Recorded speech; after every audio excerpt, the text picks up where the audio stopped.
जन्मालो त्याचे जन्मालो त्याचे जन्मालो त्याचे जन्मालो त्याचे जन्म आलो त्यांचे जन्म आलो त्यांचे जन्म आलो त्यांचे जन्म आलो त्यांचे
वा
जन्मालो त्याचे आजी फळ झाले साचे, तुम्ही सांभाळिले संती भय निरसले खंती.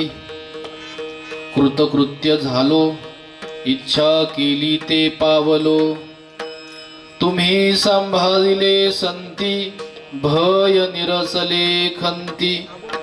तुका म्हणे काळ आता करू न शके बळ, तुम्ही सांभाळिले संती भय निरसले खंती विठ्ठल विठ्ठल विठ्ठल विठ्ठल विठ्ठल विठ्ठल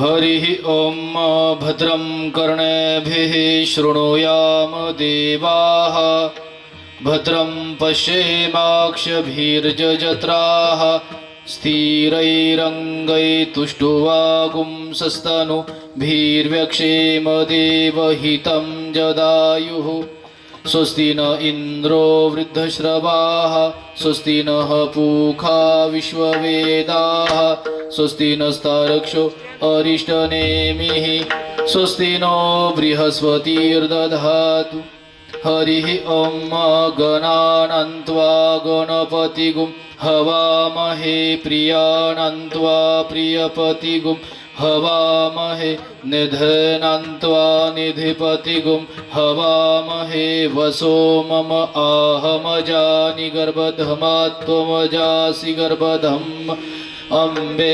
अम्बिकम्बालिके न मानयति कश्चन अजं रुक्मिणी प्राणसञ्जीवनन्तम् परं धाम कैवल्यमेकं तुरीयं प्रसन्नं प्रपन्नार्तिहं देवदेवम् परब्रह्मलिङ्गं भजे पाण्डुरङ्गं पाण्डुरङ्गा करो प्रथमनमन पांडुरंगा करो प्रथमनमन पांडुरंगा करो प्रथमनमन पांडुरंगा करो प्रथमनमन दुसरे चरण संताचिया दुसरे चरण सताचिया दुसरे चरण सताचिया त्यांच्या कृपादाने कथेचा विस्तार कथेचा विस्तार कृपादाने कथेचा विस्तार बाबाजी सद्गुरुदास तुका बाबाजी सद्गुरुदास तुका बाबाजी सद्गुरुदास तुका पांडुरंगा करू प्रथम नमन दुसरे चरण संताचिया त्यांच्या कृपादाने कथेचा विस्तार बाबाजी सद्गुरुदास तुका जन्मालो त्याचे आजी फळ झाले साचे तुम्ही सांभाळिले संती भय निरसले खंती प्रस्तुत प्राप्त प्रसंगी संप्राप्त सेवेसाठी निवडलेला अभंग अक्षय तनुगात्र परम पवित्र महासदपात्र बोल्होबा पुत्र श्रीमंत श्री जगद्गुरु तुकोबाराय ज्यांचं अतिशय अलौकिक स्वरूपाचं जीवन आहे. या अभंगामध्ये जगद्गुरु तुकोबाराय जन्माची जी सार्थकता आहे, जन्माला कशासाठी यायचं आणि या जन्माला आल्यानंतर ज्यांच्या सहवासामध्ये राहायला मिळालं. आमच्याकडून अनेक अपराध झाले, पण त्यांनी कधी अगदी लेकरू म्हणून माफ करून दिलं. सातत्यपूर्ण संत परंपरा असेल, संत मंडळींना या ठिकाणी राहत असताना अनेक प्रसंगाला सामोरं जावं लागलं. पण संतांनो, अहो संत मंडळींनो, तुम्ही आमचा सांभाळ केला. जे मिळवण्यासाठी योगी योग साधना करतात, जे मिळवण्यासाठी तपी तप करतात, जे साध्य करण्यासाठी सातत्यपूर्ण अनेक महात्मे रात्रंदिवस प्रयत्न करत राहतात, तो मोक्ष तुमच्या सहवासामध्ये आम्हाला प्राप्त झाला. या अगोदर अनेक जन्म आम्ही घेतलेले होते. प्रत्येक जन्मामध्ये तुम्ही आमचा सांभाळ केला आणि याही जन्मामध्ये तुम्ही आमचा सांभाळ करत आहात. तुमचं आणि आमचं नातं या जन्मातलं नाही, अनेक जन्मापासून तुम्ही आम्हाला जपत आहात. त्या योगाने हात जगद्गुरु तुकोबाराय जोडतात, त्या सकल संतांकडे पाहतात. मग त्यामध्ये सर्वच संत मंडळी आहेत, ज्ञानोबाराय असतील, सर्वांकडे आपली दृष्टी केंद्रित केली. अगदी काकुलतेने त्यांच्याकडे पाहत आहे आणि हात जोडून त्यांना म्हणत आहे, बाबा संतांनो, जन्मा आलो त्याचे आजी फळ झाले साचे. साचं म्हणजे खरं. जन्माला येण्याचं खरं फळ काय आहे? जन्माला येण्याचं खरं फळ हेच आहे, स्वस्वरूपाची ओळख करून घेणं. मी या ठिकाणी जन्माला आलो, यांना मी माझं माझं म्हणतो, यांचा आणि माझा काय संबंध आहे याचं चिंतन करणं हे खरं फळ आहे जन्माला येण्याचं. कारण इतर देहांमध्येही मी जन्माला आलो होतो, पण तेव्हा मला त्याचं चिंतन करता आलं का हो? नाही. मी जेव्हा हत्ती होतो तेव्हा मला आत्मज्ञान मिळवता आलं का? नाही महाराज. पण या 3.5 हाताच्या देहामध्ये आलो. इथं आल्यानंतर जन्म सार्थकी जाणार आहे, कारण आम्हाला तुमचा सहवास मिळत आहे. लक्ष द्या बरं का. तुकोबराय अगदी काकुलतेने पाहतात, कारण जगद्गुरु तुकोबरायांचं जीवन अतिशय दिव्य आहे. देहू क्षेत्राच्या ठिकाणी राहत असायचे. अगदी जगताकडे आपलं लक्षच नव्हतं. सातत्यपूर्ण आपल्या भजनामध्ये राहणं, रामकृष्ण हरी विठ्ठल केशवा, रामकृष्ण हरी विठ्ठल केशवा जप करत राहायचे. जेव्हा जेव्हा कोणी जरी भेटलं तर त्यांच्याशी चर्चा करत असताना आत्मज्ञानाची, अध्यात्माची चर्चा करायची. ज्यांचा अभंग आहे त्यांचा अधिकार सांगतो तुम्हाला. अगदी प्रत्येकासोबत राहत असताना अगदी लागोनिया पाया विनवितो तुम्हाशी. बाबांनो, अरे परमार्थ करा, भगवंताचं चिंतन करा, सर्वांना तेच सांगत असायचे. आणि मग जेव्हा तुकोबाराय एकांतामध्ये बसलेले होते, त्यांच्या निदर्शनात आलं, आज या ठिकाणी आपण कीर्तन करतोय, आज आपण या सगळ्या परंपरेकडे पाहतोय. वास्तविक पाहता ही नारदांची गादी आहे. आज त्याच नारदांची जयंती देखील आहे. पहा बरं का. त्यांच्याकडे पाहिलं असेल तुकोबारायांनी, तेव्हा अभंगाची योजना का केली सांगतो तुम्हाला. कारण आज एवढं सात्विक व्यासपीठ राहिलंच नाही. तुम्ही इथंच तर बघता, अनेक ठिकाणी कार्यक्रम असतात, पण हे व्यासपीठ आणि त्या व्यासपीठांमध्ये काय फरक आहे? या व्यासपीठाकडं, या मंडपाकडं बघितल्यानंतर पायातली चप्पल आपाप बाजूला निघते. या मंडपाकडं बघितल्यानंतर आपाप आपला हात डोक्याला लागतो की नाही? या व्यासपीठात जी ताकद आहे, त्यासाठी अनेक संत महात्म्यांनी आपलं जीवाचं बलिदान दिलेलं आहे महाराज. तेव्हा हे व्यासपीठ उभा राहिलं. पहा. आणि मग तेव्हा त्याच कालखंडामध्ये ते नारदजी ब्रह्मदेवाचे मानसपुत्र आहेत, दशक्रमांकाचे. ते नारदजी, त्यांनीही अनेक साधना केलेली होती. पहिल्या देहामध्ये असताना स्वतःच्या वडिलांच्या विरोधात गेल्यामुळे वडिलांनी शाप दिला होता त्यांना. त्यानंतरचा देह परिधान केला तर अगदी सर्वसामान्य कुटुंबामध्ये तेव्हाही भगवंताचं सातत्यपूर्ण भजन केलं.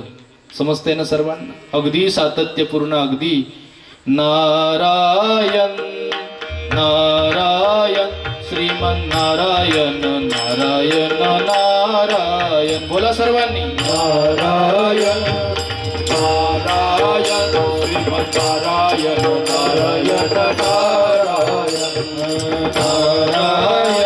नारायण नारायण श्रीमन्नारायण नारायण नारायण नारायण नारायण श्रीमन्नारायण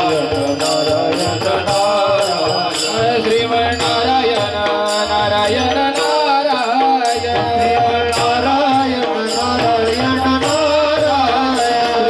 नारायण नारायण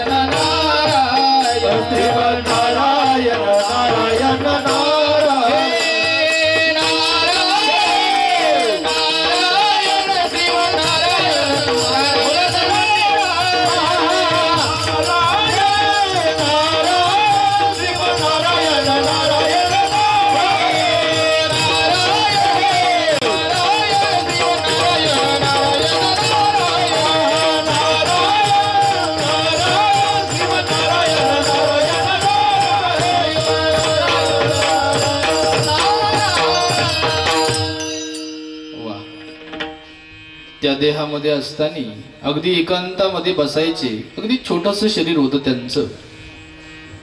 एखाद्या वृक्षाच्या खाली बसायचे, डोळे बंद करायचे, डोळ्यासमोर त्या भगवंताला ठेवायचे ज्या भगवंताने त्यांना जन्माला घातलं होतं. त्याच्याकडे बघायचे, डोळे बंद करायचे आणि अगदी काकुलतीने त्याचं चिंतन करायचे. अरे देवा, तू या ठिकाणी मला जन्माला घातलंस, तुझी भेट मला व्हायला पाहिजे. सातत्यपूर्ण ते देवाला आठवायचे. जसं एखादी आई, तिचं किती लेकरामध्ये प्रेम असतं. तुम्ही काल परवा बघितलं, त्या पाण्यामध्ये ती माता बुडाली, पण लेकराला असं कुशीमध्ये घेऊनच होती महाराज. शेवटच्या श्वासापर्यंत ते लेकरू तिच्या कुशीतून बाजूला झालं नाही महाराज. जेवढं आईचं त्या लेकरावरती प्रेम असतं ना, तेवढंच त्या कालखंडामध्ये नारदजी बालवेशामध्ये भगवंतावरती प्रेम करायचे. एवढं प्रेम करायचे, एवढं प्रेम करायचे. कधी जेवायचं याचंही भान राहत नव्हतं, जवळ कोण आहे याचंही भान राहत नव्हतं. परमार्थ आपला तिथं सुरू होत असतो जेव्हा आपल्या जवळ कोण आहे याचं आपण भान विसरतो का, तेव्हा म्हणायचं परमार्थ सुरू झाला. हरीने माझे हरिले आणि भार वित्त विसरले. ज्या दिवशी ही स्थिती आपल्या अंतःकरणात तयार होईल ना, त्या दिवशीच म्हणायचं परमार्थाला प्रारंभ झाला. तोपर्यंत परमार्थ नाही आपला महाराज. मग झाडाखाली बसल्यानंतरही सातत्यपूर्ण देवा, अरे देवा, या ठिकाणी तू मला जन्माला घातलंस, आज तागायतपर्यंत तुझी मला भेट नाही, तुला पाहण्याची मला इच्छा आहे. आणि मग डोळे बंद करायची, त्या देवाला आठवायची. सातत्यपूर्ण त्या देवाला आठवायचे. एक दिवस तो भगवान परमात्मा सगुण साकार रूपामध्ये त्यांच्या समोर प्रकट झाला. देव असा तसा प्रगट नाही होत, त्यासाठी तेवढा जपही करावा लागतो. आपण जे नामस्मरण करतो त्या नामस्मरणामध्ये अनेक दोष राहतात. का बरं? कारण नामस्मरण करत असताना जर चित्त त्या नामाच्या ठिकाणी नसेल तर नामस्मरण होत नाही. मुखारविंदे चाललंय देवाचं नाव घ्यायचं आणि बाकी खाली काम काही चाललंय, दुसरं चाललंय काहीतरी, तेव्हा दोष लागतो. जेव्हा जसं की आपण रामकृष्ण हरी रामकृष्ण हरी रामकृष्ण हरी जर म्हणत असाल ना, तर मग रामकृष्ण हरी म्हणत असताना तो भगवान परमात्मा डोळ्यासमोर दिसला पाहिजे.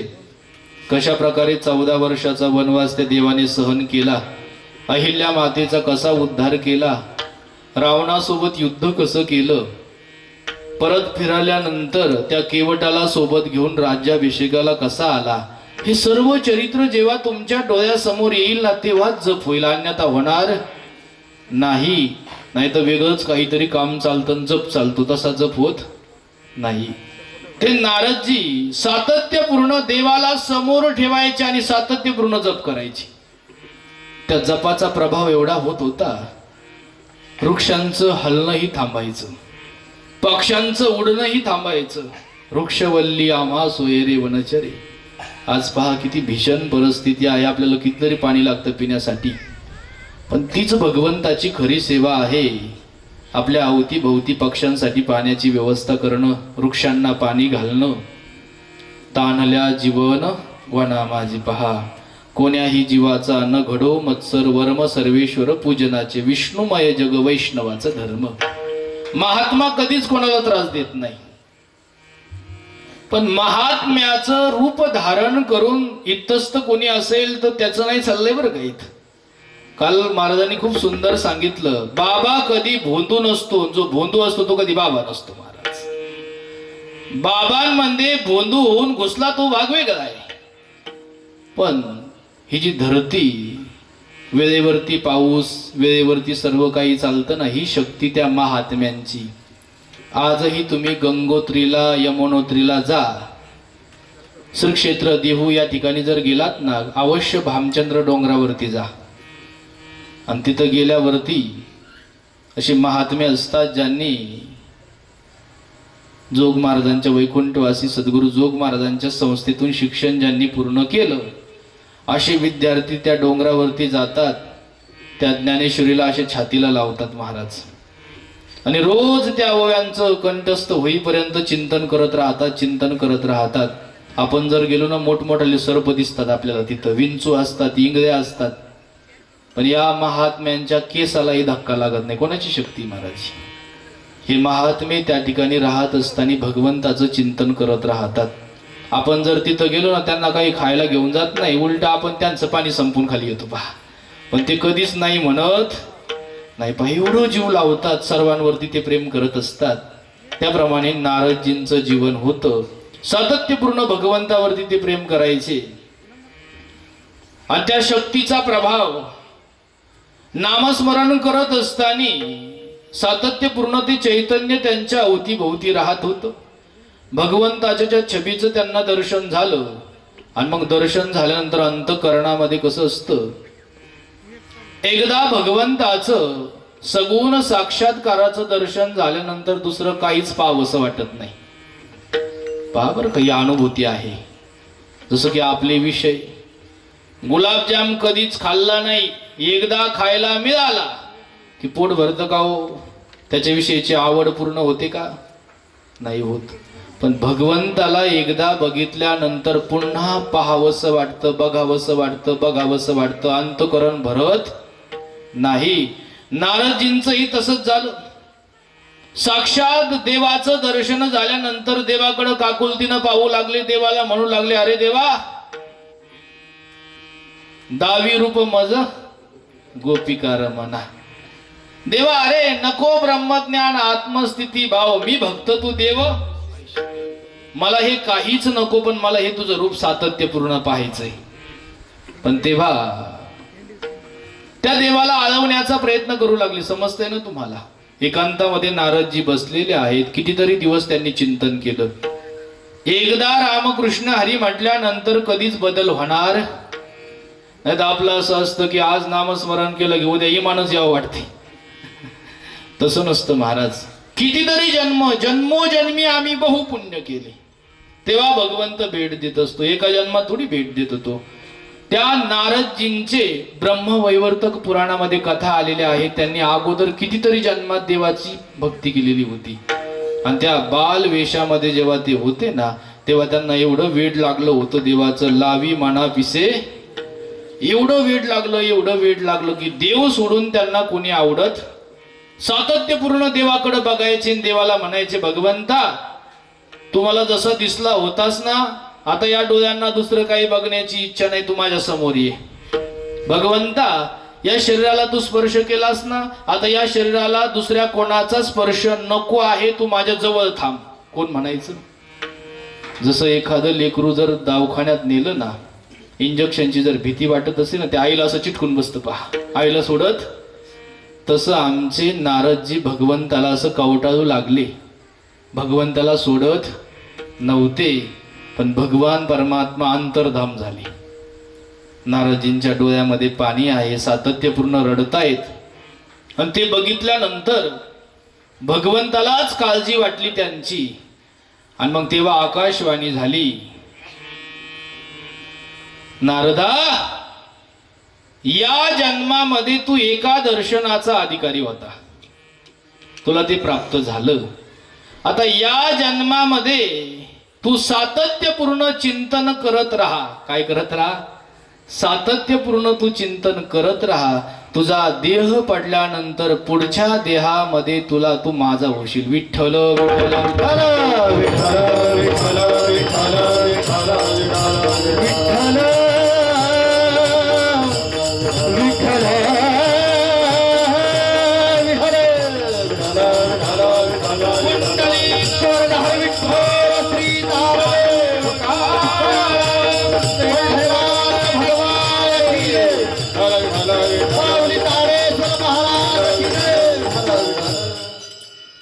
आणि मग तो विश्वाचा जनिता. तदनंतर नारदजी आले, पुढचं शरीर त्यांना मिळालं. आणि मग त्या शरीरामध्ये त्यांना एवढे वरदान प्राप्त झाले की ते ज्या व्यासपीठावरती उभं राहायचे की ते व्यासपीठ साक्षात सिद्ध बनायचं. मग त्यांच्याकडे एक कार्य दिलं. कोणतं कार्य दिलं? जे का रंजले गांजले त्याशी म्हणे जो मग त्यामध्ये तुम्हाला वाल्या कोल्याचंही तुमच्या समोर माहिती, किती पाप केले होते, पण जेव्हा नारदजींच्या संगतीत आलं जीवनात काय झाला, बदल झाला. अशा अनेक मंडळींच्या जीवनामध्ये बदल झालेला होता आणि हीच गोष्ट जगद्गुरु तुकोबरायांनी पाहिलेली होती. आणि मग अगदी त्या नारदजींना आपल्या डोळ्यासमोर ठेवतात. तुमच्यामुळे आम्हाला हे आसन काय झालेलं आहे, प्राप्त झालेलं आहे. आणि मग अगदी असे अनेक संत मंडळी होते. कारण जगद्गुरु तुकोबरायांचं ते पहिलं शरीर होतं का, त्याच्या अगोदरचे शरीर होते महाराज. आणि मग त्या देहात आल्यानंतर अगदी ते जगद्गुरु तुकोबराय त्यांच्याकडे पाहतात आणि हातामध्ये लेखणी घेतली आणि लिहू लागले, जन्मा आलो त्याचे आजी फळ झाले साचे.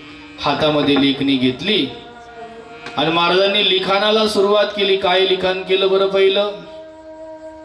पहिलं महाराजांनी लिहिलं, बाबा संतांनो, त्या नारदजींचा जन्मोजन्मीचा त्याग पाहिलेला होता, सकल संतांना होणारा त्रासही पाहिलेला होता. आणि मग त्यांच्याकडे पाहिलं आणि लिहू लागले, जन्मालो त्याचे आजी फळ झाले साचे, तुम्ही सांभाळिले संती भय निरसले खंती. काय लिहिलं बरं? तुकोबराय म्हणतात, संतांनो, मी जन्माला आलो त्याचं आज काय झालेलं आहे, खरं झालेलं आहे. का बरं? कारण या जन्मामध्ये आम्हाला तुमची भेट झाली आणि नुसती भेट नाही झाली महाराज, तुम्ही सांभाळिले संती. संत मंडळी सांभाळ करतात आपला, हे कधी विसरू नका बरं का. संत मंडळींना किती जरी त्रास दिला कोणी, तर संत मंडळी त्यांच्याविषयी कधी त्रागा करत नाही. आज तुम्ही सर्व मीडिया पाहता, नको नको ते संतांविषयी लिहिलं जातंय, पण आमचे देवगडचे बाबा आजही एक शब्द बोलले का? त्यांना संत म्हणतात, विठ्ठल विठ्ठल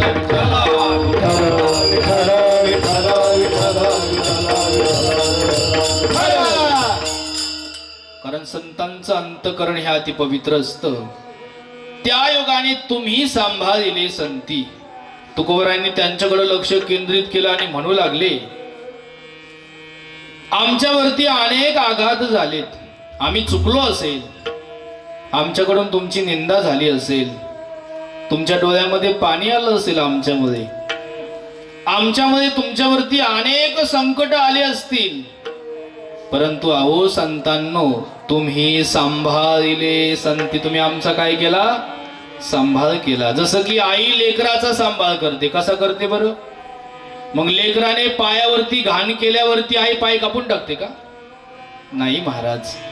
आईचं मरेपर्यंत लेकरू हे लेकरूच असतं. पहा, 80 वर्षाचं जरी आईचं वय असेल ना आणि लेकाचं वय जरी 60 वर्षाचं असेल ना, तरी आई त्या बाळाला लेकरू म्हणून संबोधते. एवढं प्रेम आईचं असतं. पहा, तसं संत मंडळींचं प्रेम. विठ्ठल विठ्ठल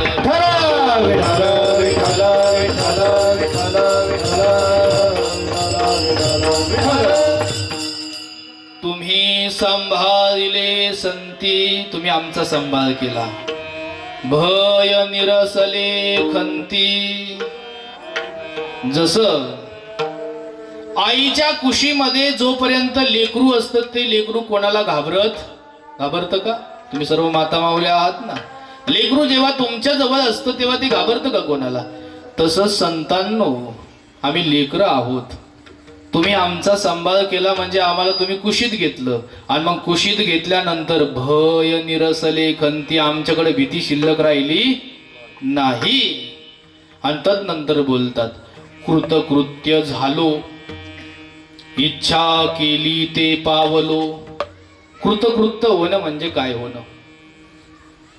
जसं की आपल्याला एखाद्या ठिकाणी जायचंय, जसं की आता लग्नाचे दिवस चालू आहे, जास्त शहरामध्ये लग्न आहे, तुम्ही फार फिरले, सापडत नाही, ऊन फार वाढलेलं आहे ना, अगदी त्या स्थळावरती पोहोचल्यानंतर अगदी सुटकेचा श्वास घेता की नाही? एकदाच आलो गो असं म्हणतो आपण. तसंच मागील अनेक जन्मामध्ये फेरा पडलेला होता. या जन्मामध्ये तुम्हाला वाटतं तुम्ही घरी गेल्यानंतर तुम्हाला तांब्याभर पाणी कोणी देईल, तुम्हाला खाऊ घालील, तुम्हाला जे जे पाहिजे ते पुरवलं जाईल, कारण तुम्ही घरच्याच्या कामाचे म्हणून. खरंय खोटंय? पण विचार करा, या जन्माच्या अगोदर तुम्ही जेव्हा माकड होता तेव्हा तुमचं खाणं कोणी दिलं ते तुम्हाला शोधावं लागले महाराज. मागच्या अनेक जन्मांमध्ये लागणारं सर्व काही भगवंताने आपल्याला पुरवलेलं आहे, म्हणून या जन्मामध्ये मी त्याचे उपकार फेडले म्हणून कृतकृत्य झालो. कसं झालो मी? कृतकृत्य झालो. इच्छा केली ते पावलो. अंतःकरणामध्ये जी इच्छा होती का ती पूर्ण झाली. काय इच्छा होती तुमच्या अंतःकरणात? कीर्तन कधी सुटेल याची? विठ्ठल विठ्ठल विठ्ठल.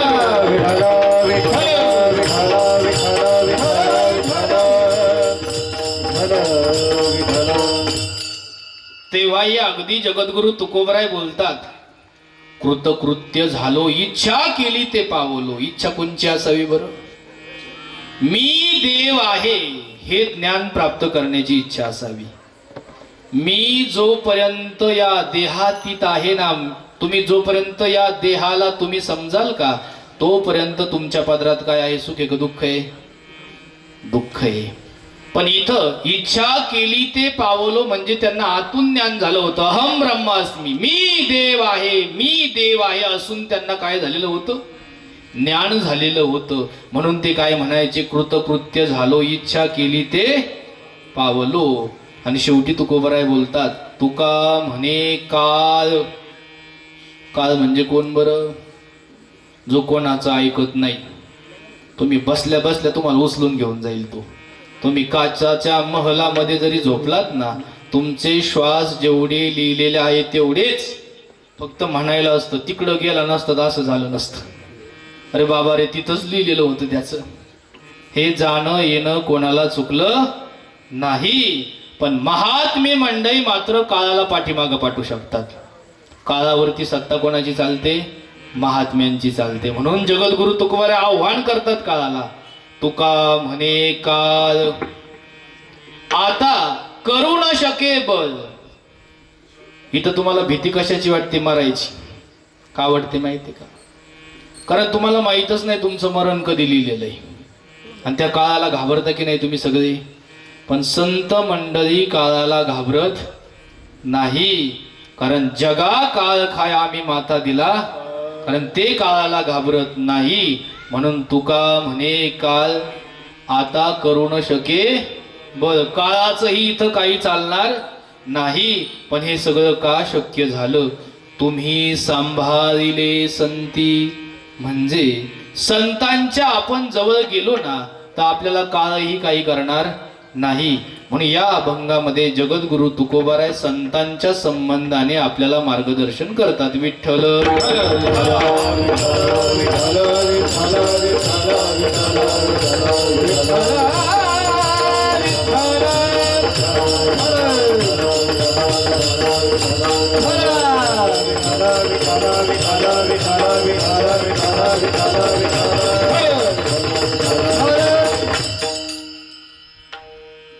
कार्यक्रम किम निमित्त आहे सर्वांना माहिती, सर्व पहा.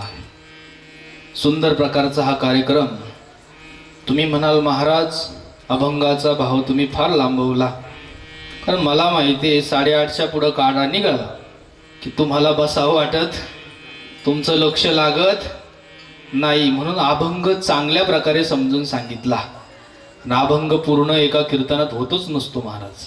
म्हणून अभंगाचा पूर्ण भाव तुमच्या समोर मी मांडला. आपला अखंड हरिनाम सप्ताह श्री ग्रंथराज ज्ञानेश्वरी पारायण सोहळा अतिशय आनंदामध्ये संपन्न होत आहे. भगवान नृसिंह भगवंताच्या जयंतीला प्रारंभ झालेला आहे आणि आता प्रत्येक वर्षी त्याच तिथीला तो प्रारंभ होत राहील. अगदी सर्वच मंडळ या ठिकाणी एकत्र आहेत कार्यक्रमासाठी. कर्तुम कर्तुम अन्यथा कर्तुम पंढरीश पांडुरंग परमात्म्याचे आशीर्वाद आहेत. मारुतीरायाची असीम आपल्यावरती कृपा आहे. त्याचप्रमाणे देवगडच्या बाबाजींचा आशीर्वाद आहे, स्वामीजींची प्रेरणा आहे. ज्यांच्याकडं परमार्थाचे धडे आम्ही शिकलो, ज्यांनी आम्हाला या ठिकाणी उभं केलं, असे असणारे गुरुवर्य रामकृष्ण आश्रमाचे सर्वे त्यांच्या आपल्या कार्यक्रमाला आशीर्वाद आहेत.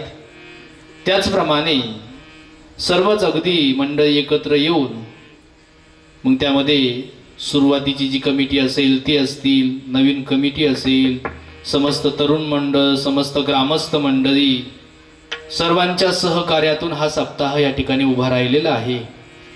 या कार्यक्रमामध्ये आपल्याकडं पहिल्यापासून उच्च नीच काही नेने भगवंत तिष्ठे भावभक्ती देखून या वारकरी संप्रदाय हा अगदी सर्वांना सोबत घेऊन चालणारा संप्रदाय आहे.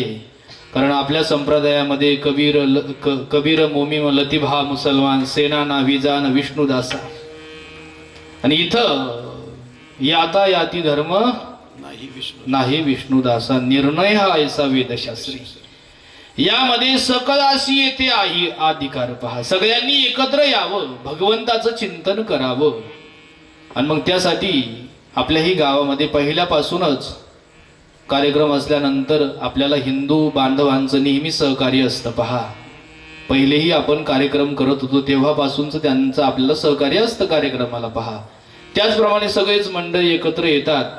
मोठ्या प्रेमाने हा कार्यक्रम आपला संपन्न होत असतो. याही वर्षी सुंदर प्रकारचं हे नियोजन सर्वांनी एकत्र येऊन केलेलं आहे. अगदी खेळीमेळी वातावरणामध्ये. इथं आणखीन एक गोष्ट मला तुम्हाला सांगावीशी वाटेल. आपण जर एखादं घर काढलं काम करण्यासाठी तर अनेक लोक आपल्याला विचारतात की नाही अण्णा का हो पाया खांदून ठेवला कधी पूर्ण करणार आहात. तदनंतर थोडंसं बांधकाम झालं की विचारत राहतात आहो गजवरती काढून ठेवले आता पुढचं कधी होणार आहे. पण आपण कधी एकत्र येऊन विचार केला का आपलं काम बाकी महादेवाचं.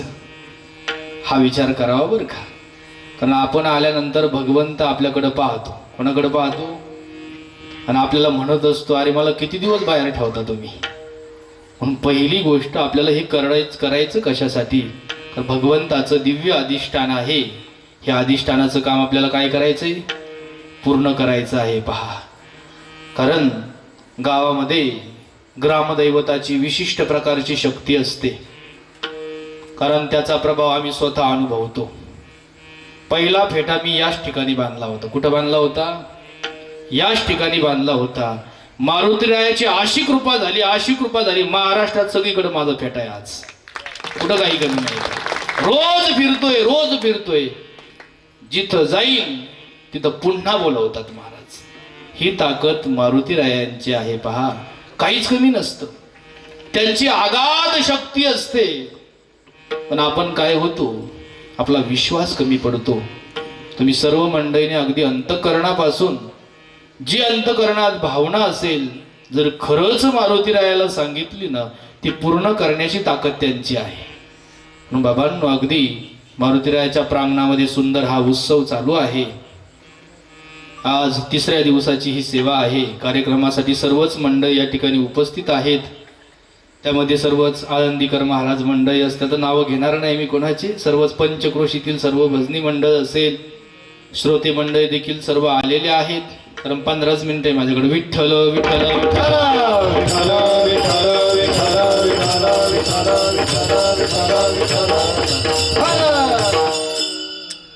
सर्वच मंडळ या ठिकाणी उपस्थित आहेत. माता माऊल्यांचे मानावे तेवढे धन्यवाद. बहुसंख्येने तुम्ही या ठिकाणी उपस्थित आहात. अगदी खेळीमेळी वातावरणामध्ये भगवंताचं चिंतन या ठिकाणी सुरू आहे. ज्ञानोबरायांच्या ज्ञानेश्वरीचं दिव्य चिंतनही आपण करत आहात. तोही प्रभाव आपल्याला आपल्या अंतःकरणापासून तुमच्यामध्ये येणार आहे. अगदी सर्वांच्या दिव्य उपस्थितीमध्ये हा कार्यक्रम सुरू आहे. सर्वांच्या चरणारविंदे साष्टांग प्रणिपात करतो. विठ्ठल विठ्ठल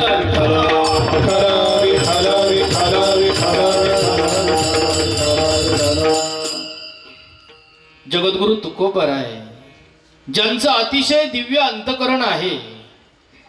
कारण संत मंडळी हे रात्रंदिवस जगत कल्याणासाठी इथं राहत असतात. कारण त्यांचा अवतार कशासाठी असतो. उद्धारया जन जड दिवा पहा. सगळ्यांचा उद्धार व्हावा ही अंतःकरणामध्ये त्यांच्या तळमळ असते. त्यांनी जगताकडे आपलं लक्ष केंद्रित केलं पण कोणी ऐकत सगळ्यांकडे पाहू लागले, बोलू लागले, अरे परमार्थ करा, चिंतन करा, देवाचं नामस्मरण करा, पण कोणीही करायला तयार नाही. त्यांच्याकडे पाहत असताना मग सर्वांना त्यांनी जवळ केलं. कारण समाजामध्ये 4 प्रकारचे वर्ग असतात. एक वर्ग सांगितलेला आहे त्याचं नाव आहे पामर, दुसरा वर्ग सांगितलेला आहे त्याचं नाव आहे विषयी, तिसरा वर्ग सांगितलेला आहे जिज्ञासू, आणि चौथा वर्ग आहे मुक्त. किती वर्ग केले मी? 4. आता पामर कोणाला म्हणायचं? ज्यांची शास्त्रावरती श्रद्धा नाही, ज्यांची परमार्थावरती श्रद्धा नाही, त्यांना काय म्हणायचं? पामर म्हणायचं. आणि एक नियम आपण आपल्या जीवनामध्ये लावून घ्या. परमार्थ हा संसार बदलवण्यासाठी कधीच नसतो. तुम्हाला मिळालेलं शरीर हे मागील जन्मातलं कर्मरूपी प्रारब्ध आहे, ते कोणीही बदलू शकत. आज तुमच्याकडं भरपूर जर धन असेल तर ते या जन्मातलं, आज तुम्हाला भरपूर दुःख असेल तेही या जन्मातलं. केले कर्म झाले त्याची भोग आले. पहा, मागील जन्मातलं कर्म हे आपल्या पाठीमागं हातपाय धुवून लागलेलं आहे. चांगलं आहे का बरं का? आणि आपण मंडळी काय करतो? ज्ञानेश्वरी वाचत नाही, गाथा वाचत नाही, भागवत वाचत नाही, कशाचं चिंतन करत नाही. ज्यांनी ज्यांनी दुकानं मांडली का त्यांच्या समोर जाऊन आपला संसार मांडतो. आणि मग आपण काय होतो? आपली फसवणूक होते महाराज त्या ठिकाणी. म्हणून आज परमार्थ करत असताना परमार्थ करणारा साधक हा सुसज्ज असला पाहिजे. कसा असला पाहिजे तो? आंधळा परमार्थ काही कामाचा नाही महाराज. परमार्थ करत असताना त्याचे आयाम आपल्याला माहीत असले पाहिजे. आणि हे आयाम देण्याचं काम आपल्याला कोणी केलं होतं? संतांनी केलं होतं. पण आम्ही संतांकडे लक्ष दिलं, कारण संत मंडळी काय करत असतात? जो त्यांच्याकडे जाईल त्याचा उद्धार करतात. मग त्याही कालखंडामध्ये पहा, संत किती हुशार असतात. भविष्यामध्ये पामर वाढणार आहे, देवाला न मानणारा वर्ग वाढणार आहे. भविष्यामध्ये दुसऱ्याला त्रास देणारे मंडळी वाढणार आहेत. या सगळ्या गोष्टींचा विचार संतांनी अगोदरच केलेला होता. म्हणून त्यांनी अभंगाची रचना त्यानुसार करून ठेवली होती. बाबांनो, हरी हरी तुम्ही म्हणारे सकळ, तेने माया जाळ, आणि आणिक नका काही गाबाळाचे भरे. स्पष्ट लिखाण करून ठेवले. याचा अर्थ काय होतो अण्णा? तुम्हाला सर्वांना सांगतो मी बरं का, याचा अर्थ काय होतो. बाबांनो, जीवनामध्ये हरी हरी म्हणा. काय म्हणा? हरी हरी म्हणा. का म्हणा? कारण तुम्ही तुमच्या मायेच्या अधीन व्हाल. मायेच्या अधीन व्हाल म्हणजे संसारामध्ये जर लेकराला दुखणं असेल ना, तर ते दुखणं घेऊन तुम्ही ते बदलवण्यासाठी इतस्त फिराल. मुलाच्या पदरात जेवढं दुःख आहे ते तेवढंच, त्यातलं एवढंही कोणी कमी करू शकत नाही. तुम्ही जर गाडीवरून पडणार आहात तर पडणारच आहात, तेही प्रारब्ध कोणी बदलू शकत नाही. तुम्हाला जो रोग व्हायचा तो होणारच आहे, त्यालाही कोणी बदलू शकत. आणि आपण परमार्थ कशासाठी करतो? की त्यांच्या संगतीत गेल्यानंतर रोग बरा होईल, त्यांच्या संगतीत गेल्यानंतर त्रास कमी होईल, यांच्या संगतीत गेल्यानंतर हे कधी शक्य? प्रारब्ध हे बदलवता येत? ऐका, रामायण सर्वांनी अभ्यासलं ना? मला सांगा बरं आता तुम्ही, दशरथ राजांचं प्रारब्ध लिहिलेलं होतं पुत्रवियोगामध्ये मरण. बदलवता आलं का? बदलवता आलं का? होतं तिथं देव स्वतः, देवाच्या बापाचं प्रारब्ध देवाला बदलवता येत? ऐका, स्वतःचं प्रारब्ध वनवास नाही बदलवता आलं महाराज. द्वापार युगामध्ये सर्वात लाडका भाचा होता कोण? अभिमन्यू. चक्रव्यूह मध्ये त्याचा मृत्यू लिहिलेला होता. बदलवलं का प्रारब्ध? मग तुम्ही मला सांगा, देवाला जर देवाच्या बापाचं प्रारब्ध बदलवता येत नाही, देवाला जर आपल्या भाच्याचं प्रारब्ध बदलवता येत नाही, आणि मग तुम्ही तुमचे प्रारब्ध घेऊन लोकांकडे का जाताय? हा मुख्य मुद्दा आहे. विठ्ठल विठ्ठल विठ्ठल विठ्ठल विठ्ठल.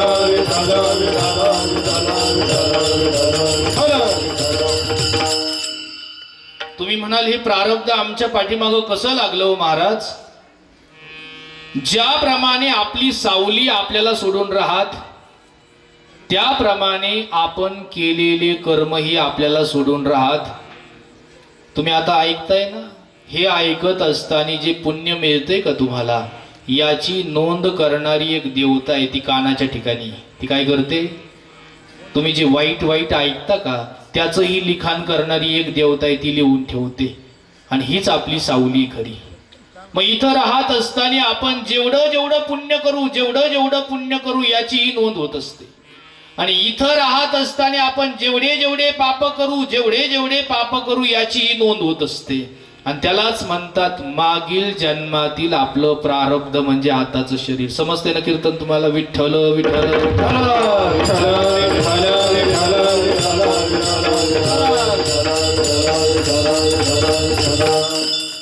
प्रारब्ध कधी चुकत नाही महाराज, ते भोगावंच लागतं. आज तुम्हाला जे शरीर मिळालेलं आहे ना, हे शरीर म्हणजे मागच्या जन्मातील प्रारब्ध आहे. तुम्हाला कधी वाटलं होतं का हो आमच्याकडे एवढ्या गाड्या राहतील म्हणून तुमच्याकडे वैयक्तिक? तुम्हाला कधी वाटलं होतं का कोरोनामधून तुम्ही वाचता म्हणून? धरून आणले आणि बसू नका बरं का. कोरोनाच्या काळात पाहिलं होतं का तुम्ही, एका एका गावामध्ये किती किती ॲम्ब्युलन्स असायच्या? वाटत तरी होतं का आपण जगन म्हणून? पहा, वाचलो की नाही? अहो, प्रारब्ध असंच असतं. प्रारब्ध हे भोगल्याशिवाय संपत, ते भोगावं लागत असतं.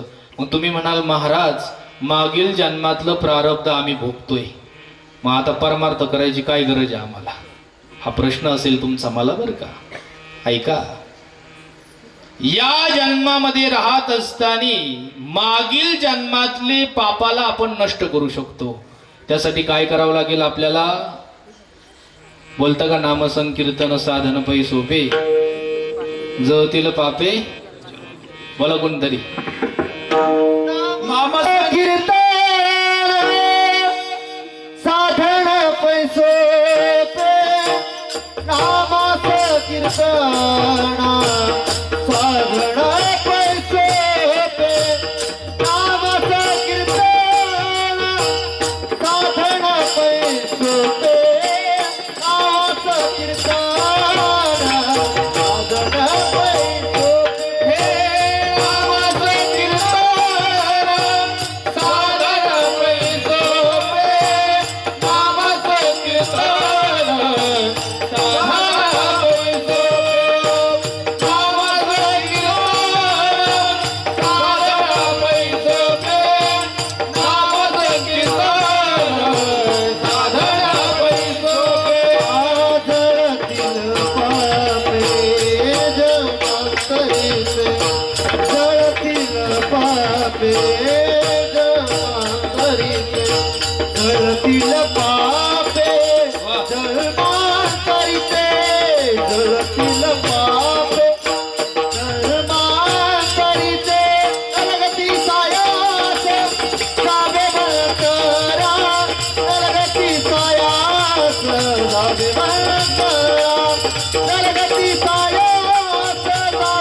नामसंकीर्तन साधन पै सोपे, जळतील पापे.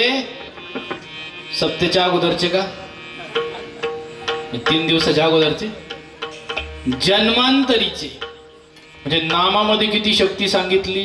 आज रामकृष्ण हरी म्हटल्यानंतर इथलं पाप नाही जळत महाराज. कुठलं जळतंय ते? जन्मांतरीचे, मागील जन्मातील. तुम्ही म्हणता आम्ही एवढं चिंतन करतो, महाराज नामस्मरण करतो, तरी देखील आमचं चित्त ठिकाण्यावर राहत. हे आत्ताचं नाही फेडत, आपण मागच्या जन्मातलं फेडतोय महाराज. मग तुम्ही म्हणाल हे किती दिवस करावं लागेल? आता या जन्मातलं फेडायचं चालू झालं कधी समजायचं माहितीये का? दुसऱ्याचं चांगलं होतंय, आपल्याला बरं वाटतंय म्हणायचं, बरोबर गाडी आता रोडावरती आली, शेजाऱ्याच्या बोरला पाणी लागतंय, आपल्याला दवाखान्यात न्यावं लागतंय, डोकं उतरत नाही, किती इंजेक्शन दिले तरी डोकं उतरत नाही, सलाईन चालू आहे तरी डोकं, काय म्हणायचं मग आपलं काय पाप आहे. तसंच आहे महाराज, फार अवघड नाहीये. साधं तुम्ही तुमच्या माहेरी गेल्यानंतर 2-3 बहिणी असतील, एकीची साडी चांगली झाली, एकीचा कलर बदलला, तरी आपल्याला तिथं बरं वाटत. म्हणायचं काय, आपल्या अंतकरणात पाप आहे ते कमी झालं. पाप ओळखायचं अवघड नाही. अध्यात्मशास्त्र हे स्वतःसाठी, ते जगात मांडण्यासाठी नाहीये. जोपर्यंत दुसऱ्याचं चांगलं होतं आणि मला बरं वाटत नाही, म्हणायचं मी कुठंतरी चुकतोय, माझं पाप शिल्लक आहे. आणि ज्या दिवशी दुसऱ्याचं चांगलं होतंय, मला त्याच्याही पेक्षा जास्त आनंद होतोय, म्हणायचं आता मी बरोबर आहे. एखाद्याच्या, जसं की गावामध्ये एखादं कुत्रं असेल, त्याला जखम झाली एखादी, ती जखम आपल्याला झालेली आहे, त्याला जेवढ्या वेदना होतात का तेवढ्या मलाही होऊ राहिलेल्या आहेत. त्याला पकडतोय, त्याचा औषध इलाज करतोय, म्हणायचं आपण योग्य आहोत. पण एखाद्याच्या वेदना आपल्याला पाहत उलट एखादा काय करतो, त्याच्यावर घासलेट वाटतो महाराज, म्हणायचं हे चुकीचं आहे. मागील जन्मातलं पातक संपवायचंय. कीर्तन समजतंय ना सगळ्यांना? अध्यात्म फक्त डेकोरेशनचं काम नाहीये. अध्यात्म ही आंतरिक स्थिती आहे, ती जोपर्यंत प्राप्त होणार नाही तोपर्यंत किती सप्ते ऐकले काहीच फरक होणार नाही. अध्यात्माची सुरुवात ही स्वतःला करायची. ते एक विश्व आहे, ते तुमच्या स्वतःमध्ये तुम्हाला तयार करावं लागणार आहे. तुम्ही पहा, मीही इथंच लहानाचा मोठा झालेला आहे. लहानपणापासून तुम्ही मला पाहता, आज तागायतपर्यंत पाहता. तुम्हाला जो बदल दिसतो, हा बदल फक्त वरचा नाही, तो अंतरीचा बदल आहे. आणि ती कशाची ताकद आहे? नाम संकीर्तन साधन पै. देवाचं नाव अंतकरणात धारण केलं की त्या व्यक्तीच्या अंतकरणामध्ये असा एक आयाम तयार होतो, बाबा रे मी काय लढतो या लोकांसोबत, यांचा माझा फक्त सहप्रवासी म्हणून संबंध आहे. आएगा बुलावा जमानत न होगी, काया कुटी खाली करना पडेगा, हे मुसाफिर निकलना पडेगा. इथं कोणालाही थांबायचं, कोणालाच थांबायचं नाही. जेव्हा तुमच्या नंबरचं तिकीट येईल की तुम्हाला खाली उतरायचंय. मग किती मोठ्या महलामध्ये जरी असाल ना, तर उचलून तुम्हाला गावाच्या बाहेरच न्यायचंय महाराज. इथं आपलं नाही रे नाही कुणाचे, कुणी इथं कुणीच कुणाचं नाहीये. आणि इथं राहत असताना तुम्ही असं राहता, मोठं नवल वाटतं. पाहुण्यातलं जरी एखादं आजारी पडलं, तिथं जरी दुःख झालं की इथं होते. सध्याच्या काळामध्ये असं नसलं पाहिजे. मी काय सांगतो तुम्हाला, अध्यात्माची सुरुवात ही आपल्याला करायची आहे. जन्माची सार्थकता बघायची आहे. आणि जन्माची सार्थकता ही आहे, या देहात आल्यानंतर भगवंताचा शोध घ्यायचा आहे. कोणाचा शोध घ्यायचा आहे आपल्याला? भगवंताचा शोध घ्यायचा आहे. पण भगवंताकडे आपली दृष्टी का लागत नाही? कारण डोळ्याच्या भोवती संसाराचं पडल बांधलेलं आहे. आरसा कोणता लावलेला आहे डोळ्यासमोर? त्या आरशावरती जसं की आपण समोरचं अगदी चांगलं दिसत नाहीये आपल्याला. चष्मा कोणता लावलेला आहे? काळ्या कलरचा. आणि समोर सूर्य देखील कसा दिसतोय? मग काळाच दिसेल ना. जशी दृष्टी असेल तशी सृष्टी दिसणार आहे. दृष्टी बदला तुमची, म्हणजे सृष्टी तुम्हाला चांगली दिसेल. पहा, आणि मग दृष्टी बदलवण्यासाठी आपल्याला स्वतःची दृष्टी जर बदलायची असेल ना, तर परमार्थ आतून चालू करायचं. कोणाचंच ऐकू नका. तुम्हाला ज्या देवाचं नाव आवडत असेल त्या देवाचं नाव घ्या. रात्री घ्या, सकाळी घ्या, काळ वेळ नाम उच्चारिता नाही. दोन्ही पक्षपायी आत्म उद्धार जर करून घ्यायचा असेल ना आपल्याला, तर देवाचं नाव मुखामध्ये धारण करा आणि सातत्यपूर्ण रामकृष्ण हरी रामकृष्ण हरी रामकृष्ण हरी रामकृष्ण हरी सकाळपासून तर झोपेपर्यंत मुखामध्ये रामकृष्ण हरी असलं पाहिजे. जेवढा जेवढा वेळ भेटेल तेवढ्या वेळेमध्ये रामकृष्ण हरी म्हणायचं आणि सातत्यपूर्ण संध्याकाळी झोपत असताना रामकृष्ण हरीचा जप करायचा. जप करता करता करता करता झोपून जायचं. झोपल्यानंतरही तो जप आतमध्ये चालू राहतो बरं का. अनुभव पूर्ण सांगतोय मी तुम्हाला. आणि सकाळी उठल्यानंतर एवढं चैतन्य आतून येतं, एवढं चैतन्य येतं की असा आनंद वाटतो ना त्याचा. जळती दोषाचे डोंगर, जळती दोषाचे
सुंदर प्रमाण दिलं बरं का. हे कशासाठी करायचं त्यांनी याच्यातून सांगितलं आपल्याला.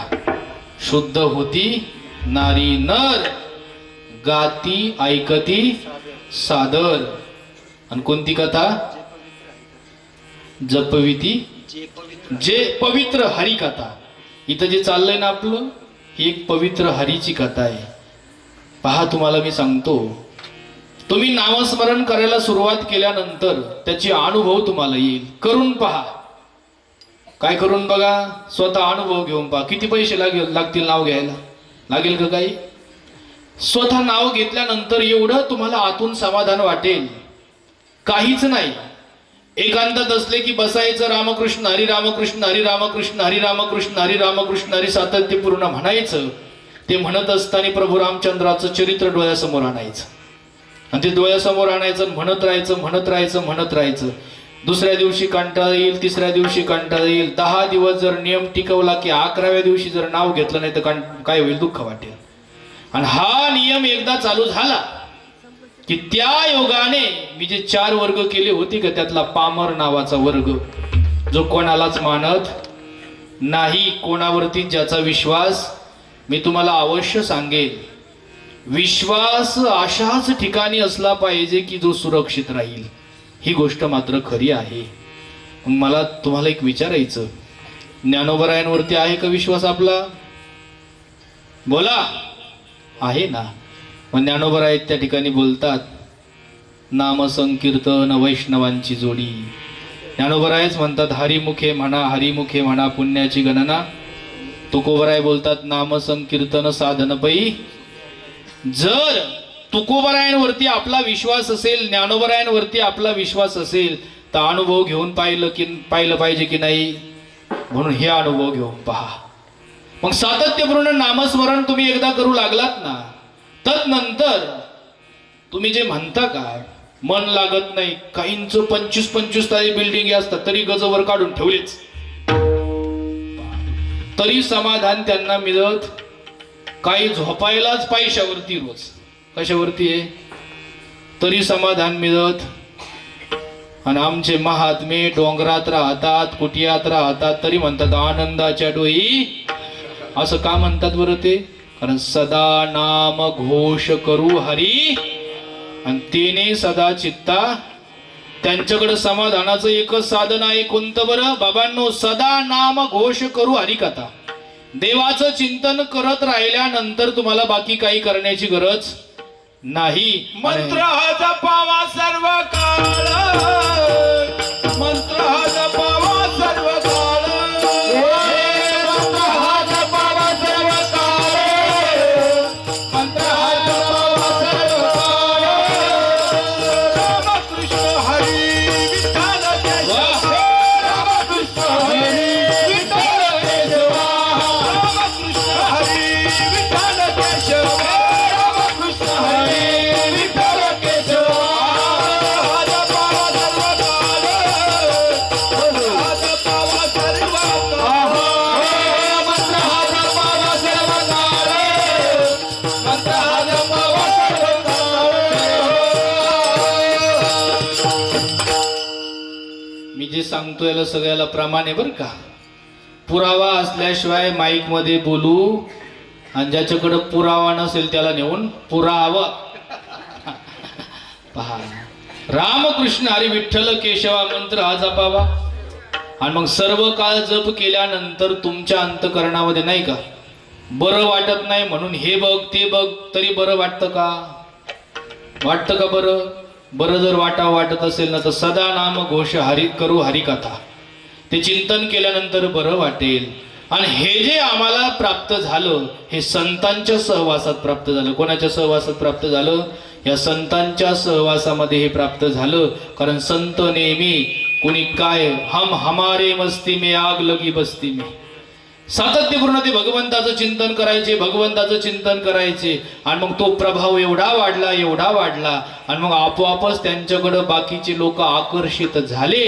आणि त्यातले काही मंडळी पामरातून विषयामध्ये आले, विषयातून जिज्ञासू झाले, आणि जिज्ञासू वृत्तीवर आरूढ झाले. आणि त्यांनी तुकोबरायांकडे पाहिलं आणि म्हणू लागले अभंगाचं पहिलं चरण. जन्मालो राजा, जन्मालो राजा, जन्मालो राजा, जन्मालो राजा, जन्मालो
जन्माची सार्थकता इथं सांगितली. बाबांनो, संतांकडे लक्ष केंद्रित केलं, कारण त्यांच्या जीवनात बदल झाला ना. कसा बदल झाला? त्यांना समजून सांगितलं संतांनी, बाबा रे, आता जे दुःख येतं ना हे मागील जन्मातलं आहे, त्यासाठी काय करा तुम्ही? नामस्मरण करा. आणि मग ते नामस्मरण करायला लागले. मग त्यांची देवावरची श्रद्धा दृढ झाली, त्याचा परिणाम त्यांना देव आवडायला लागला. आणि मग हा बदल कोणामध्ये झाला? संतांमध्ये झाला. म्हणून संतांकडे त्यांनी पाहिलं, म्हणू लागले, जन्मा आलो त्याचे आजी फळ झाले. आज काय झालं? खरं फळ प्राप्त झालं. कारण आम्हाला नामस्मरण करण्याची आवड तुम्ही तयार केली. तुमच्यामध्ये झाली का तयार? ती आता झाली असेल तर हात वरती करा सगळ्यांनी. ज्याला आवड तयार झाली त्याने हात वर करा, ज्याला आवड नसेल त्यांनी नका करू. तिकडं अमोल भाऊ, सगळ्यांनी हात वर करा. केले का हात वरती? विडोबार कुमाई, विठोबार कुमाई, विठोबार कुमाई, विठोबार कुमाई, विठोबार कुमाई, विठोबार कुमाई.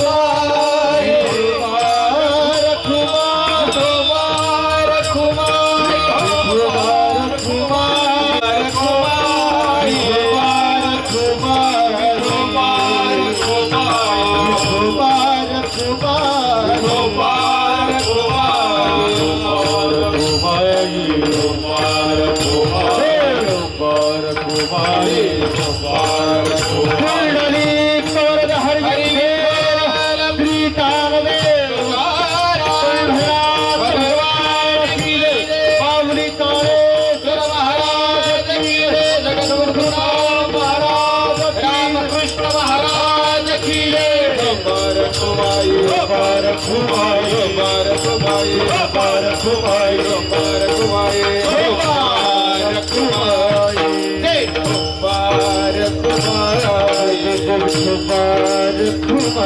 हरि हरि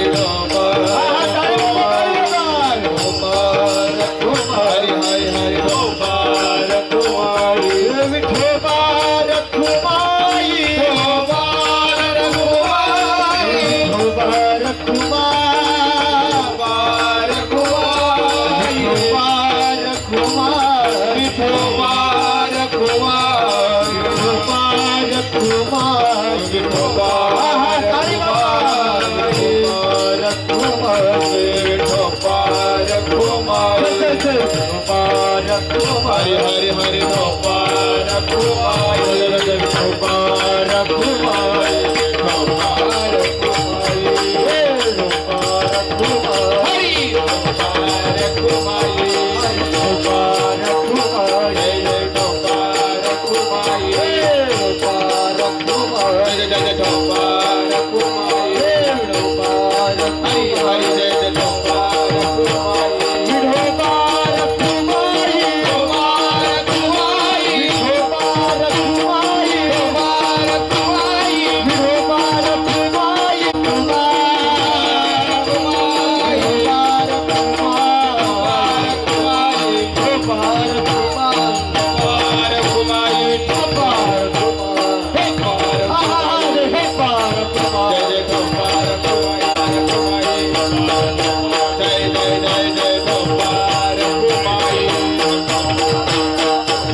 हा जो तुम्ही माझ्यावरचा विश्वास आहे ना, अगदी जोपर्यंत रोडे महाराजांच्या शरीरामध्ये जोपर्यंत रक्त आहे ना, त्याच्या शेवटच्या श्वासापर्यंत त्या रक्तातला प्रत्येक कण हा धर्मासाठीच खर्च होईल आयुष्यभर. आणि तेच कार्य घेऊन घर सोडलेलं आहे. तुमच्या सर्वांचे आशीर्वाद आहेत, प्रेम आहे. अगदी सातत्यपूर्ण भगवंताचं चिंतन करतोय. तर भरून आले बोलताना यायचं विठ्ठल विठ्ठल विठ्ठल.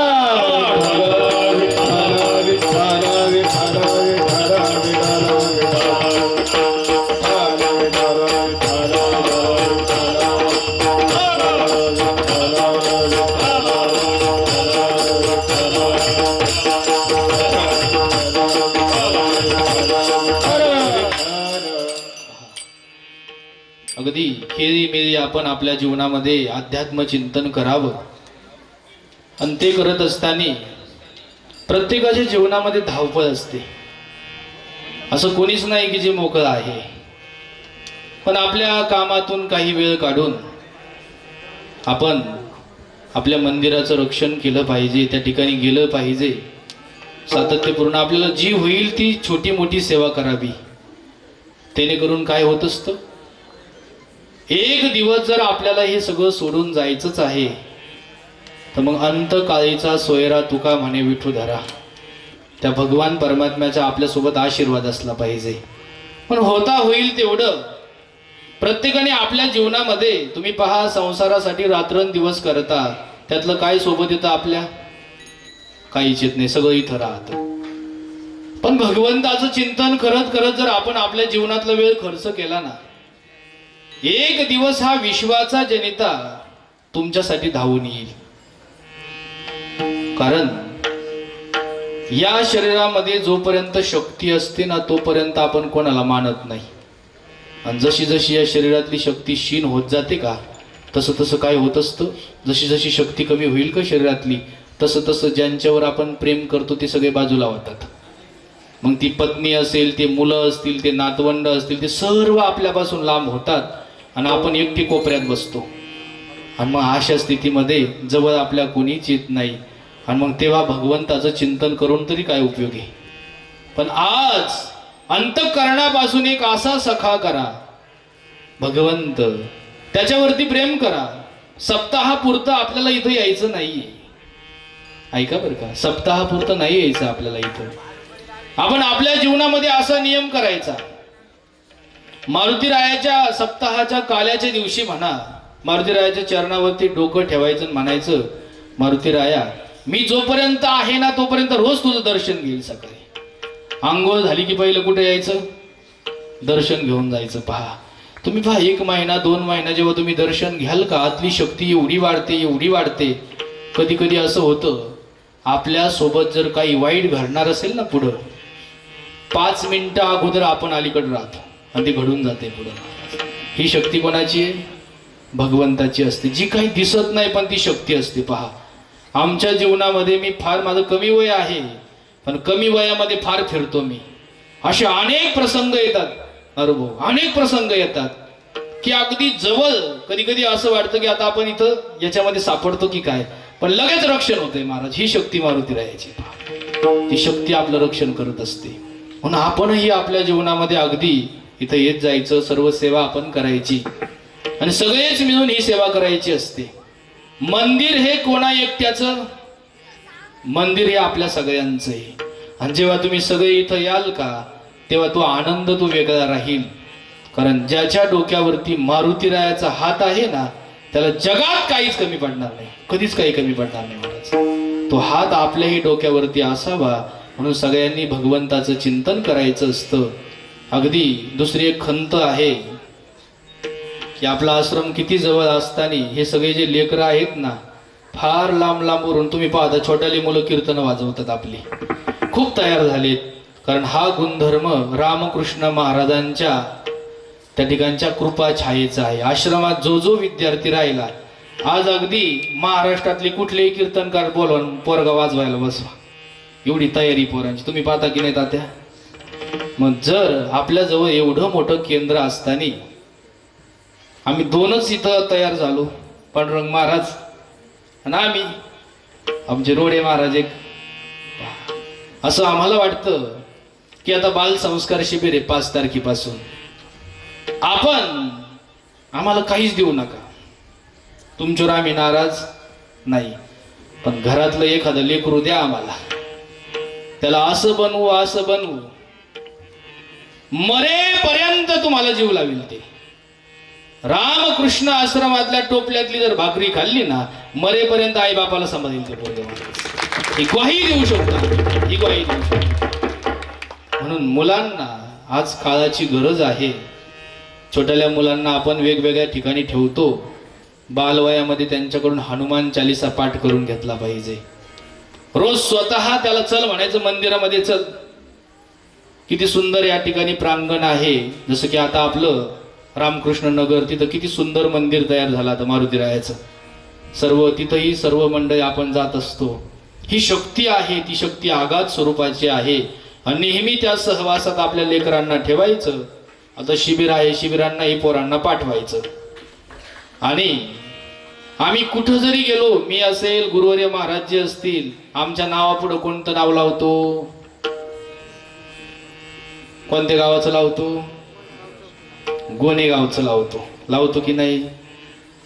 गोनेगावचं जर आम्ही नाव लावतो, मग आपल्या सप्ताहामध्ये जगदीश भाऊ आपली उपस्थिती असली पाहिजे की नाही यांची, म्हणून तीही वाढवायची आपल्याला. अगदी वेळेत वेळ काढून एकादशीचं व्रत असतं त्या कार्यक्रमासाठी येत जायचं. तदनंतर 4 सप्ताह असतात, त्या सप्ताहामध्ये येत जायचं. जेणेकरून काय होत असतं, जवळच आपल्या काय आहे, अमृताचं सरोवर आहे, पण त्याचा लाभ आपण घ्यावा. तुम्ही काही घेतात, आणखी येत जावं सगळ्यांनी. पहा अशा प्रकारे खेळीमेळी वातावरणामध्ये भगवंताचं चिंतन करावं जन्मा आलो त्याचे आजी फळ झाले. बाकीचे चरण आता पुढच्या वर्षी सोडू. विठ्ठल विठ्ठल विठ्ठल विठ्ठल विठ्ठल विठ्ठल विठ्ठल विठ्ठल विठ्ठल विठ्ठल. तुम्ही सांभाळिले संती भय निरसले खंती. भय या पदावरती 1 मिनिट फक्त. भय म्हणजे भीती. आज तुम्हाला प्रत्येकाला भीती वाटते. कशाची? मी मेल्यानंतर माझ्या सोबत काय होईल ही भीती प्रत्येकाला आहे की नाही. आणि ही भीती तेव्हाच संपेल जेव्हा संतांच्या सहवासात जाल. संतांच्या म्हणजे कोणाच्या? ज्ञानोबराय म्हणजे ज्ञानेश्वरी आहे, ज्ञानेश्वरीच्या सहवासात जा. तुकोबराय म्हणजे गाथा आहेत आणि भागवत म्हणजे नाथ बाबा आहेत. रोज जो 10 ओव्या 20 ओव्या ज्ञानेश्वरीच्या भागवताचे 4 पानं भागवताच्या ओव्या वाचेल, गाथ्याचे अभंग वाचेल म्हणजे संतांच्या सहवासात जाईल. ऐका, ज्याचं रोजचं वाचन असेल त्याला मरणाची भीती आहे का? मी आवर्जून वैकुंठवासी आमचे त्रिंबक भाऊंचं नाव घेईन. आयुष्यभर भजन केलं त्यांनी. आम्ही पाहिलेलं आहे त्यांना. आम्ही त्यांच्याकडे पाहूनच भजन शिकलो. जेव्हा मेंदूला रक्त पुरवठा होत नव्हता, कधी कधी त्यांना चक्कर यायची आणि मग शुद्धीवर राहत नव्हते. शुद्धीवर राहत नसल्यावरती माणसं पराजतात. भाऊही पराजायचे पण अभंग म्हणायचे. काय म्हणायचे? अभंग म्हणायचे. ही ताकद कशाची आहे? आयुष्यभर केलेल्या काकड्याची ताकद आहे. आयुष्यभर केलेल्या परमार्थाची ताकद आहे. आपणही आयुष्यभर एकदा देवाचं नाव मुखात घेतलं की अगदी मरण जरी जवळ आलं तरी देखील तुम्हाला कोणी काही करू शकत नाही. कारण तुम्ही नामस्मरणच एवढं केलेलं असतं. तेव्हा देव स्वतः मागे पुढे उभा राहे सांभाळीत. देव स्वतः सहाय्य करत असतो. म्हणून एवढं नामस्मरण करा, एवढं नामस्मरण करा. आणि नामस्मरण करता करता आपल्या सभोवताली असणाऱ्या आपल्या मंदिरांना जपा, तिथंही वेळ देत चला. अशा प्रकारे भगवंताचं चिंतन करत करत करत करत एक दिवस या देहाला आपण टाकून देणार आहोत. आणि मग ज्याने नामस्मरण केलं आणि हे नामस्मरण संतांच्या संगतीत होत असतं. म्हणून तुम्ही संभाळिले संती भय निरसले खंती. आणि मग हे करत करत करत करत करत आयुष्यातले काही क्षण शिल्लक राहिले की तेव्हा आपोआपच तुमच्या मुखातून येईल. कोणाच्या मुखातून येईल? तुम्ही स्वतः म्हणाल त्या मरणाला मी घाबरत नाही. त्याला म्हणावं 1 वर्षाने येणार असेल तर 1 महिन्यात येईल, 1 महिन्याने येणार असेल तर 1 आठवड्यात येईल, आणि 1 आठवड्यात येणार असेल तर 1 दिवसात येईल, 1 दिवसात येणार असेल तर 1 तासात येईल, आणि 1 तासात येणार असेल तर 1 मिनिटात येईल, आणि 1 मिनिटात येणार असेल तर 1 सेकंदात. म्हणजे आता आहे, मी तुला घाबरत. हे कधी होईल? आयुष्यभर नामस्मरण केल्यावरती. आणि मग तेव्हाच कृतकृत्य झालो, इच्छा केली तेव्हाच आपण मरायला मोकळे व्हा. अतिशय मौलिक उपदेश केलाय बरं का तुम्हाला मी. पहा, मरायचं कधी? आयुष्यभर नामस्मरण करायचं, नामस्मरण करायचं. शेवटी शेवटी म्हणता येणार नाही, विठ्ठल विठ्ठल देखील म्हणता येणार नाही, तरी पण म्हणत राहायचं ज्ञानदेवा मौन जप माळ अंतरी. आणि अशा प्रकारचं चिंतन करत करत करत करत एक दिवस देहाला टाकून द्यायचं आहे. आणि तो दिवस येईपर्यंत भगवंताचं चिंतन करावं. पण एक गोष्ट लक्षात ठेवा, तुम्ही जेव्हा भगवंताचं चिंतन करायला लागाल का तेव्हा तुमचं शरीर तुम्हाला ते करू देणार नाही. कारण अनंत जन्मातलं पाप असतं आपलं. तुम्ही पहा, तुम्ही एखाद्या एकादशीचं व्रत जर चालू केलं, पहिली होईल, दुसरी होईल, 3ऱ्या एकादशीला तापाची, पण तरी खाडा करायचा. पुढच्या एकादशीला गाडीच भेटणार नाही तरी खाडा करायचा.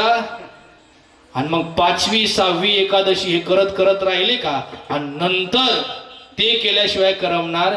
म्हणून हे लक्षात राहू द्या, परमार्थ करण्यासाठी आपले बाहेर शत्रू नाही, स्वतः स्वतःचा शत्रू आहे आणि स्वतः स्वतःचा मित्र आहे. या शरीराला तुम्ही स्वतःच ज्ञानोबरायांपर्यंत घेऊन जाऊ शकता आणि या शरीराला तुम्ही स्वतःच नरकाकडे घेऊन जाऊ शकता. कोणाच्या हातात आहे? ज्याच्या त्याच्या हातामध्ये आहे. म्हणून अगदी भगवंताचं चिंतन करावं. कृतकृत्य झालो, इच्छा केली ते पावलो. आणि मग तुका म्हणे काल आता करू न शके बल.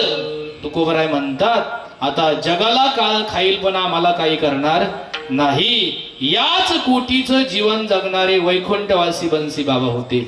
याच कोटीचं जीवन गुरुवर्य वैकुंठवासी आपले काळे गुरुजी होते महाराज. पाय मोडलेला होता पूर्ण, पण सगळ्याच्या वाड्या वस्त्यावरती भजनाला ते जात होते. आज आम्हाला लोक ओळखतात त्याचं कारण गुरुजीचे महाराज.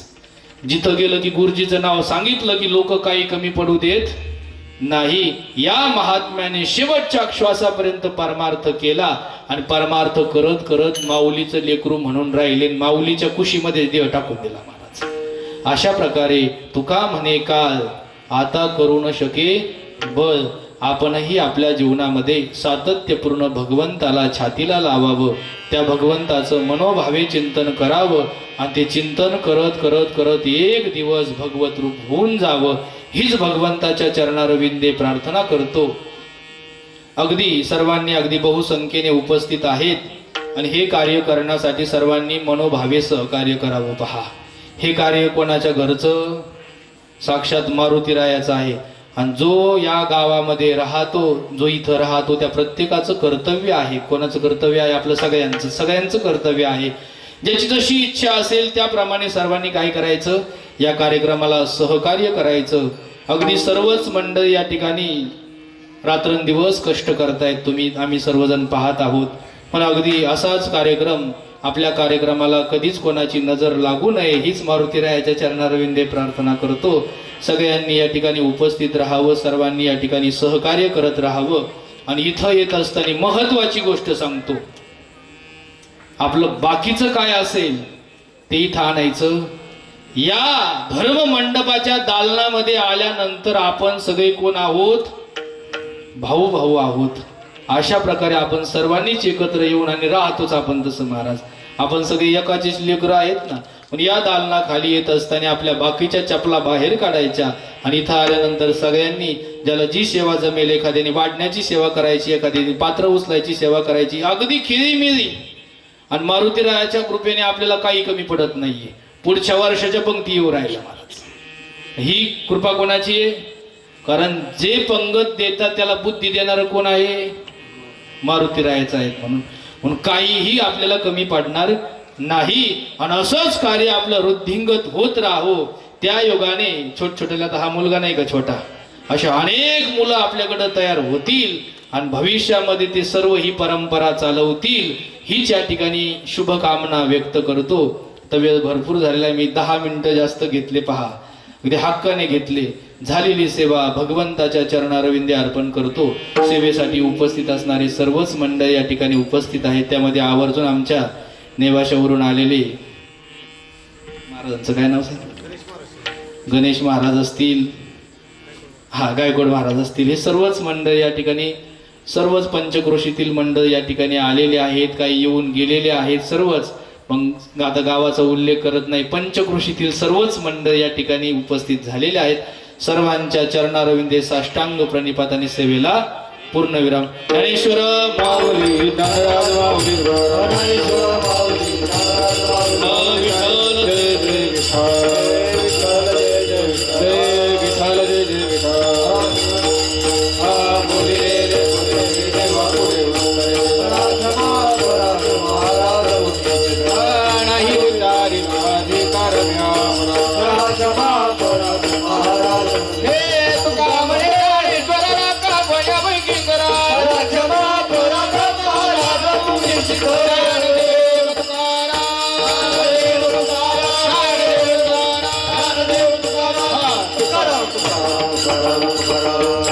कुंडली गवर्धन विठ्ठल श्री ज्ञानदेव तुकाराम, पंढरीनाथ भगवान की माऊली ज्ञानेश्वर महाराज, जगद्गुरु तुकाराम महाराज की, रामकृष्ण महाराज की जय जय. मीच बोलू का शेवटी? पहा जगदीश भाऊ, पहा सुंदर प्रकारे या ठिकाणी तुमच्याकडे शिकलो, तुमच्या समोरच मांडलं. तुमचंच लेकरू आहे आणि तुम्हाला सांगितलं.